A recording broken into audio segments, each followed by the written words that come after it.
Good morning बच्चों और प्यारे बच्चों, कैसे हो आप? होप सो आप अच्छे होंगे और एंजॉय कर रहे होंगे हमारे सभी वीडियोस का और जो टॉपिक आपको समझाए जा रहे हैं साइंस में। पर्टिकुलरली जैसे मैंने आपको बोला है कि साइंस का कभी भी मतलब रटना नहीं होता, चीज़ों को समझना होता है। तो हमारा चैप्टर 6 चल रहा है, इसमें हमारा नेक्स्ट टॉपिक है जिसका नाम है रेस्पिरेशन, जिसको हम लोग बोलते हैं श्वसन तंत्र। अब यहाँ पर एक सिंपल क्वेश्चन आप लोगों से, कई बार आप लोग कहते हैं कि जी रेस्पिरेशन या श्वसन का मतलब सांस लेना होता है। तो यहाँ ध्यान दीजिए, श्वसन का मतलब यहाँ सांस लेना नहीं होता है। जनरली सांस लेना एक पार्ट है श्वसन का। तो हम लोग यहाँ पर स्टार्ट करेंगे, अगर हम लोग देखेंगे सांस की ही बात करें तो देखिए, जब हम लोग सांस लेते हैं तो सांस में जनरली हम मुंह या नाक से सांस लेते हैं, यहाँ माउथ और नोज हो गया। तो उसके बाद ये जो सांस में हम लेते हैं, क्या लेते हैं? एयर लेते हैं या ऑक्सीजन? एयर लेते हैं। लेकिन ऐसी एयर होती है जिसमें ऑक्सीजन क्या होती है? ज्यादा होती है। अब ये एयर हमारे कहाँ पहुंचती है? लंग्स में। लंग्स मतलब फेफड़े। अब क्वेश्चन ये है कि लंग्स में इस एयर का होता क्या है? तो देखिए यहाँ पर समझिए, ये एयर जो हम मुंह या नाक से जो सांस लेते हैं, तो ये एयर जिसमें ऑक्सीजन ज्यादा होती है, ये अंदर पहुंचती है लंग्स में। तो लंग्स में एक चीज होती है, एक जगह होती है जिसको बोलते हैं एल्वियोलाई। कौन सी होती है बच्चों? एल्वियोलाई। एल्वियोलाई लंग्स में छोटी छोटी मिलने वाली एक स्पेस होती है, जगह होती है, जहां पर इस एयर में से ऑक्सीजन को निकाल लिया जाता है। अब क्वेश्चन ये है कि इस एयर में जो ऑक्सीजन है, इसको बाइंड कौन करता है? तो देखिए, हमारा जो ब्लड होता है, हमारा क्या होता है? ब्लड। ये ब्लड में मिलने वाली जो आरबीसी होती है, कौन? आरबीसी। और आरबीसी में मिलने वाला हीमोग्लोबिन, और हीमोग्लोबिन में मिलने वाला आयरन। तो यहां पर ध्यान दीजिए, इस एल्वियोलाई पर ऑक्सीजन जो होती है, ये जुड़ जाती है किसके साथ? आयरन के साथ, याद रखिए। अब क्वेश्चन ये है कि ये आयरन जनरली मिलता कहां पर है? ये आयरन जो होता है ये हीमोग्लोबिन में होता है, और हीमोग्लोबिन किसमें होती है? आरबीसी में। और आरबीसी किसमें होती है? ब्लड में। कई बार आपसे क्वेश्चन यहाँ पर सीबीएसई ने पूछा गया है कि जो ऑक्सीजन होती है रेस्पिरेशन में, वो किस मेटल के साथ बाउंड होती है? तो वो आयरन होती है ह्यूमन बींग्स में। तो ये कई बार क्वेश्चन दूसरा भी पूछ लिया गया है कि जो ह्यूमन बीइंग का जो ब्लड होता है उसमें कौन सा मेटल होता है? तो कौन सा होता है? आयरन होता है। देखिए, अब ये ऑक्सीजन इस आयरन के साथ बाउंड हो जाती है। अब यहाँ पर एक मैंडेटरी रूल सुनिए कि हमारी बॉडी में जितनी भी यूजफुल चीजें हैं, वो ब्लड उनको हर एक सेल में पहुंचाता है, ईच एंड एवरी सेल में, ईच सेल में। और जितनी भी हार्मफुल चीजें होंगी उनको क्या करेगा? इकट्ठा करेगा, एक्युमुलेट करेगा। समझ में आ गई? यानी एक तरफ ब्लड डिस्ट्रीब्यूशन का काम करता है, तो दूसरी तरफ ब्लड किसका काम करता है? कलेक्टिंग का काम करता है। तो डिस्ट्रीब्यूट किसको करता है? यूजफुल चीजों को। तो ऑक्सीजन हमारे लिए यूजफुल है, और कलेक्ट किसको करता है? हार्मफुल चीजों को। अभी हम लोग देखेंगे।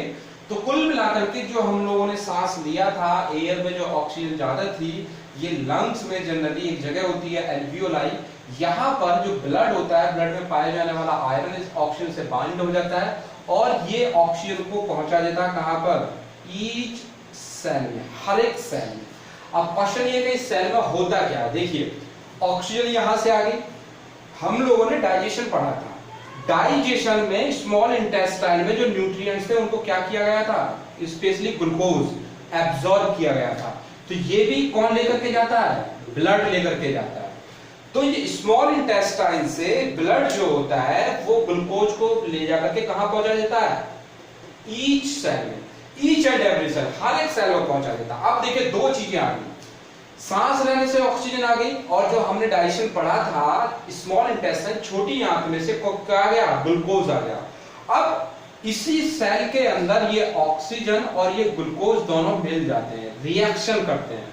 अब यह याद दीजिए, याद रखिए, ग्लूकोज ऑक्सीजन के साथ रिएक्शन करता है। दोनों रिएक्शन करने की जो प्रोसेस है, इसमें सबसे पहले एनर्जी बनती है। तो एनर्जी जो होती है, जनरली जितनी भी हमारी एक्टिविटीज होती हैं, ऑल द एक्टिविटीज, हमारा भागना, दौड़ना, सुनना, खेलना, कूदना, जितनी भी एक्टिविटीज होती है, इन्हीं सभी एक्टिविटीज में जो एनर्जी होती है वो यूज होती है। ये जो एनर्जी बनती है जनरली किसकी फॉर्म में बनती है? स्पेशली एटीपी, एडीपी, मेनली दो की फॉर्म में बनती है। एटीपी का मतलब है एडिनोसिन ट्राइफॉस्फेट, क्या मतलब है एटीपी का मतलब? कई बार यहां से इसकी फुल फॉर्म पूछी जाती है, एटीनोसिन और ट्राइफॉस्फेट, ये इसका नाम है, एडिनोसिन ट्राइफॉस्फेट, एटीपी। और इसका क्या नाम है? Adenosine diphosphate. यही है, ट्राई की जगह क्या आ जाएगा? डाई आ जाएगा। तो एडिनोसिन ट्राइफॉस्फेट एटीपी, एटीपी का मतलब हुआ एडिनोसिन डाइफॉस्फेट। तो ये इस फॉर्म में एनर्जी होती है। सीबीएसई ने आपसे क्वेश्चन पूछा हुआ है कि जो एनर्जी हमारी सेल के अंदर बनती है, बॉडी में बनती है, वो किस फॉर्म में बनती है? ATP and ADP. मेनली किसकी फॉर्म में? एटीपी की फॉर्म में। क्लियर हो गया? तो अभी आप इतना ही याद रखिए, ये एनर्जी बन जाती है। अब इस एनर्जी को यूज कर लेती है हमारी बॉडी ऑल एक्टिविटीज में। इसके साथ साथ यहाँ पर कार्बन डाइऑक्साइड बनती है जो कि हमारे लिए हार्मफुल होती है। इसके साथ वाटर बनता है, कुछ हार्मफुल सब्सटेंस बनते हैं जैसे यूरिया हो गया, कीटोन हो गया, सॉल्ट हो गए। ये कुछ ऐसे हार्मफुल सब्सटेंस है जो हमारी बॉडी में बनते हैं। तो ये जो ऑक्सीजन होती है, ये सब कहां बन रहा? सेल के अंदर। वापस इस कार्बन डाइऑक्साइड को कौन पकड़ लेता है? यही सीक्वेंस, यानी इसमें आयरन और ये आयरन मिलता किसमें? जनरली सीधी सी बात है, ये Fe जो मिलता है, ये मिलता है किसमें? हीमोग्लोबिन में। हीमोग्लोबिन आरबीसी में, और आरबीसी किसमें मिलती है? ब्लड में। कहने का मतलब यहाँ भी ब्लड जो होता है, इसी सेल में से ये कार्बन डाइऑक्साइड से बाइंड हो जाता है और लंग्स में आ जाता है। लंग्स में से ये एयर के द्वारा, यहाँ पर एयर के द्वारा जो यहाँ बची हुई बाकी एयर थी, क्योंकि एयर में केवल ऑक्सीजन नहीं होती, यहाँ लंग्स में कार्बन डाइऑक्साइड भी बची रह जाती है। दूसरी जो दूसरी गैसें जैसे नाइट्रोजन हो गई, वो भी यहाँ बची रह जाती है। तो थोड़ी जो आपकी इनर्ट गैसें हैं, जो भी मिक्सचर होता है, वो यहाँ लंग्स में बचे रह जाते हैं। तो ये कार्बन डाइऑक्साइड जैसे ही आती है, तो इस एयर के साथ हम इसको मुंह और नाक से बाहर निकाल देते हैं। तो अभी आपको ये जादू समझ में आ गया होगा। हम कहते हैं कि हम सांस लेने में ऑक्सीजन लेते हैं, तो कार्बन डाइऑक्साइड कहां से बन के बाहर निकल जाती है? तो कार्बन डाइऑक्साइड हमारी बॉडी की ईच एंड एवरी, हर एक सेल में बनती है, और इसको ब्लड जो है बाइंड करके यहाँ पर ले आता है और ये बाहर निकल जाता है। अब यहाँ पर एक बात समझिए, आपके मन में क्वेश्चन आ रहा होगा जी, यहाँ ऑक्सीजन क्यों रिएक्ट कर लेती है, यहाँ कार्बन डाइऑक्साइड क्यों रिएक्ट कर लेती है? सिंपल क्वेश्चन है, यहाँ ऑक्सीजन ज्यादा होती है, इसलिए ऑक्सीजन आयरन के साथ रिएक्शन कर लेती है। यहाँ ऑक्सीजन कम हो जाती है, कार्बन डाइऑक्साइड बढ़ जाती है, कंसंट्रेशन बढ़ जाती है, जिसकी वजह से ये कार्बन डाइऑक्साइड इसके साथ रिएक्शन कर लेती है और इसी तरीके से बाहर निकल जाती है। अब यहाँ पर दो क्वेश्चन है, हमारी एनर्जी तो यूज कर ली गई, कार्बन डाइऑक्साइड कहां हो गई? बॉडी के बाहर हो गई, और बचे ये दोनों, excess amount of water, harmful substance, urea, ketone, salt. इन सभी को कौन ले लेता है? ब्लड। इन सभी को ब्लड में ये मिले रहते हैं, और ब्लड में जब ये मिले रहते हैं तो एक और सिस्टम हो जाता है जिसको हम बोलते हैं एक्सक्रीटरी सिस्टम, जो कि हम नेक्स्ट सिस्टम पढ़ेंगे। एक्सक्रीटरी सिस्टम, जैसे आप जनरली जो हम यूरिन करते हैं, पेशाब मूत्र जो करते हैं, वो यही सेल में बने हुए हार्मफुल सब्सटेंस और वाटर की जो एक्सेस अमाउंट होती है, जो एक्स्ट्रा वाटर होता है, ये दोनों मिलकर के ब्लड, और ब्लड में जब ये हमारी बॉडी में ब्लड सर्कुलेट करता है, तो ये पहुंच जाते हैं कहां पर? किडनी में। तो किडनी यहां पर ये काम करती है, एक्सक्रीशन यहां पर हो जाता है, और इनको भी फिर बाद में हम लोग देखेंगे कहां कर दिया जाता है? आउट ऑफ बॉडी, यानी शरीर के बाहर कर दिया जाता है। क्लियर हो गया? इनको भी शरीर के बाहर कर दिया जाता है। हार्मफुल सब्सटेंस होते हैं, वाटर की अमाउंट होती है, तो ये दोनों कहां पहुंच जाते हैं? किडनी में। तो किडनी रहते तो ये ब्लड में ही है, लेकिन किडनी में इनको फिल्टर कर लिया जाता है, वो हम अगले उसमें पढ़ेंगे टॉपिक में, और इनको आउट ऑफ बॉडी कर दिया जाता है। अब देखिए सभी सिस्टम, यहां देखिए आपको कौन सा सिस्टम मिल गया? डाइजेशन सिस्टम मिल गया, यहाँ पर आपको रेस्पिरेशन सिस्टम मिल गया, और यहाँ पर एक्सक्रीटरी सिस्टम मिल गया। ये सभी सिस्टम एक दूसरे से लिंक होते हैं। इन सभी सिस्टम में अगर कहीं भी गड़बड़ होती है, कोई भी खराबी आती है, तो दूसरे सिस्टम पर इसका डायरेक्ट इफेक्ट पड़ता है। तो इसलिए हमारी बॉडी जो होती है, वो एक दूसरे के जो सिस्टम्स हैं, वो एक दूसरे से बहुत ही वेल कनेक्टेड होते हैं, जिसकी वजह से हमारी पूरी बॉडी रन करती है। अब देखिए यहाँ पर दो तीन चीजें हुई। पहली चीजें, जो माउथ और नोज से केवल हवा लंग्स में गई थी, इसको हम लोग बोलते हैं इनहेल। कई बार क्वेश्चन पूछ लिया गया इनहेल। और जो एयर लंग्स से, ऐसी एयर जिसमें क्या थी? कार्बन डाइऑक्साइड, ये बाहर आ गई तो इसको बोलते हैं एक्सहेल। क्या बोलते हैं? एक्सहेल। याद रखिए, इनहेल मतलब एयर अंदर लेना, एक्सहेल मतलब एयर बाहर निकालना। अब ये जो प्रोसेस है, स्पेशली जो ग्लूकोज और ऑक्सीजन की जो रिएक्शन हुई है, इस ऑक्सीजन की और इस ग्लूकोज की जो रिएक्शन हुई है, इसको हम लोग बोलते हैं स्पेशली क्या? रेस्पिरेशन। और ये पूरा जो सिस्टम है, इसको हम लोग बोलते हैं क्या? Respiration system. तो ये जो पोर्शन है जनरली केवल इनहेल और एक्सहेल, इनहेल और एक्सहेल, आप इसको बोलते हैं ब्रीथिंग। अब इसको बोल सकते हैं आप सांस लेना, इसी को हम लोग बोलते हैं सांस लेना। तो याद रखिए, सांस लेने का मतलब है केवल एयर जिसमें ऑक्सीजन ज्यादा होती है उसको अंदर लेना, और कार्बन डाइऑक्साइड रिच जो एयर होती है, ऐसी एयर जिसमें कार्बन डाइऑक्साइड ज्यादा होती है, उसको क्या करना? बाहर निकालना। इसको हम बोलते हैं ब्रीथिंग, यानी सांस लेना।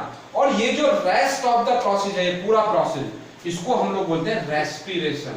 क्या बोलते हैं बच्चों? बेटा क्या बोलते हैं? रेस्पिरेशन। और इन दोनों को मिलाकर के, इन दोनों को मिलाकर के हम बोलते हैं रेस्पिरेशन सिस्टम। रेस्पिरेशन सिस्टम, इन दोनों को मिलाकर हम बोलते हैं रेस्पिरेशन सिस्टम। तो ये चीजें आप लोगों को अच्छे से समझ में आ गई होंगी कि रेस्पिरेशन का मतलब क्या है। रेस्पिरेशन का मतलब होता है the reaction of glucose with oxygen is called respiration. याद रखिए, रेस्पिरेशन है, रेस्पिरेशन सिस्टम नहीं है। याद रखिए, सिस्टम का मतलब है इस रेस्पिरेशन के प्रोसेस को करने के लिए जितना भी सिस्टम, जितने भी ऑर्गन्स, जितना भी चीजें इन्वॉल्व हैं, उसको हम लोग बोलते हैं सिस्टम। तो रेस्पिरेशन कई बार आया था। Respiration is a process in which glucose react with oxygen and make energy, carbon dioxide, water and harmful substance like that urea, ketone, salt, etc. तो ये है रेस्पिरेशन, और सभी मिलकर के बनता है रेस्पिरेटरी सिस्टम। तो याद रखिए, रेस्पिरेटरी सिस्टम में माउथ, नोज होती है, उसके बाद लंग्स होते हैं, और फिर हमारी ईच एंड एवरी सेल होती है। यहां से कई बार क्वेश्चन आपसे पूछ लिया जाता है कि एक्सप्लेन द रेस्पिरेटरी सिस्टम। आप इसी डायग्राम से वन बाय वन करके अपना एक्सप्लेनेशन दे सकते हैं, और ये फ्लो चार्ट भी आप इजीली बना सकते हैं, जो कि वेल मेंटेन, आप ये कह सकते हैं कि बहुत ही अच्छी तरीके से समझाया गया एक तरीके का ये फ्लो चार्ट है, जिसमें पूरा रेस्पिरेशन आपको समझ में आ जाता है। क्लियर हो गया? तो यहाँ पर क्वेश्चन आपको समझ में आ गए होंगे। क्वेश्चन क्या बनता है? What is the respiration system, explain with the help of example. या आपको क्वेश्चन आता है which form of energy is made into the respiration, that is the ATP, ADP, full form of ATP आपको आती है। आपको पूरा ये आता है कि कैसे ये प्रोसेस होता है, तो ये आप इसमें एक्सप्लेन कर सकते हैं। आपको डिफरेंस आता है इनहेल और एक्सहेल में, कई बार आपसे पूछा जाता है। इनहेल का सीधा मतलब होता है the air which is rich in oxygen to take inside the lungs, that is called inhale, and the air which is rich in carbon dioxide to exit the body by the help of mouth or nose, ये exhale होता है। और कई बार question आपसे यहाँ से पूछे जाते हैं, जो कि आपको पता होने चाहिए वन बाय वन। ठीक है बच्चों, यहाँ तक आप लोगों को समझ में आ गया होगा। होप सो आपको यहाँ तक समझ में आ गया। कोई भी डाउट, कोई भी क्वेश्चन आपको है, तो आप जनरली हमें कमेंट बॉक्स में लिख सकते हैं। अब इसका डायग्राम देखें तो वही एक ह्यूमन बींग्स खड़ा हुआ है, माउथ, नोज से एक श्वास लेने नीचे चली गई है, यहाँ लंग्स दिखाए गए हैं, यहाँ पर लंग्स में क्या दिखाई गई है?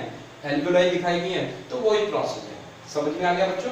तो यहाँ पर आपका कोई भी डाउट, कोई भी क्वेश्चन, किसी भी बच्चे का एक्सरसाइज हो, तो आप हमें कमेंट बॉक्स में जरूर देखें। अब यहाँ से अपने किसी एक क्वेश्चन का आप आंसर कमेंट बॉक्स में जरूर दें, जैसे what is the full form of ATP, what is the respiration, ठीक है, what is the respiration system, what is the inhale, what is the exhale, ये तमाम चीजें हैं।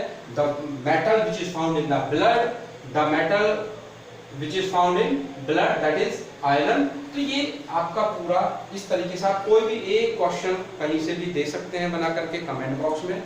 वीडियो अगर आप लोगों को अच्छी लगी हो, समझ में आया हो, तो इसको कमेंट, लाइक और शेयर जरूर करें, सब्सक्राइब जरूर करें। नेक्स्ट वीडियो में हम लोग मिलेंगे नेक्स्ट सिस्टम के साथ। Thank you very much.